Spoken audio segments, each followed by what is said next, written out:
गंगापुर गांव सुख और शांति भरा गांव था। इसी गांव में एक राहुल नाम का लड़का रहता था। राहुल बहुत ही नेक दिल और अच्छा इंसान था। राहुल को दूसरों की मदद करना बहुत अच्छा लगता था और जब भी वो किसी को भी मुसीबत में देखता, राहुल उसकी मदद को फौरन जाता। एक बार इसी गांव की नदी किनारे कुछ लड़के लड़कियां खेल रहे थे और वहां पे एक नाग आ जाता है और लोग डर जाते हैं और नाग पे हमला कर देते हैं। नाग बहुत जख्मी हो जाता है और खुद को बचाने के लिए एक दरख्त के पीछे पाना ले लेता है। और शाम को गांव वापस आके वो लड़के लड़कियां जो नदी किनारे खेल रहे थे, वो सब गांव वालों को नाग की कहानी सुनाने लग जाते हैं। तभी वो से राहुल गुजर रहा होता है और सुनने के लिए कि क्या बात हो रही है, उन लड़कों के पास जाता है। वो सब राहुल को बताते हैं कि राहुल भाई, हम सब वहाँ पे खेल रहे थे कि अचानक से वहाँ एक नाग आ गया और हमने उसे बहुत मारा। वो बहुत जख्मी हो गया था, फिर वो न जाने कहाँ चला गया।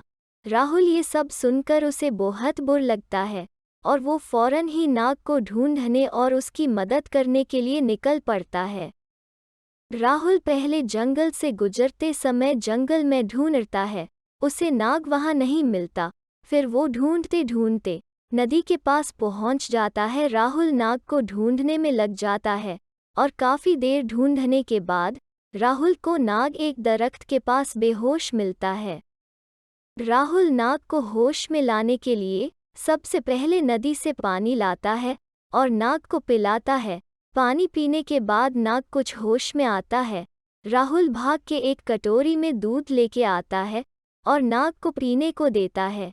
नाग दूध पी के एकदम तंदुरुस्त हो जाता है और नाग बोलने लगता है और कहता है, राहुल मैं तुम्हारा आभारी हूँ, तुमने मेरी जान बचाई। राहुल नाग को बोलते देख हैरान हो जाता है। नाग कहता है, राहुल हैरान न हो, मैं कोई आम नाग नहीं हूँ, मैं इच्छाधारी नाग हूँ और तुमने जो मेरी मदद की है, इसके बदले में मैं तुम्हें कुछ देना चाहता हूँ। ऐसा कहकर नाग एक हार राहुल को देता है और कहता है, तुमने सारी जिंदगी दूसरों की मदद की है और बस दूसरों का ही सोचा है, मगर ये हार तुम्हारी मदद करेगा। जब भी तुम इस पे हाथ रख के कुछ भी मांगे गए, ये हार तुम्हें वो ला कर देगा। राहुल बहुत खुश हो जाता है और जब भी उसे कुछ भी चाहिए होता था, वो हार से कह देता और उसकी मुंह मांगी चीज उसके सामने आ जाती और यूं राहुल की जिंदगी खुशी से गुजरने लगी।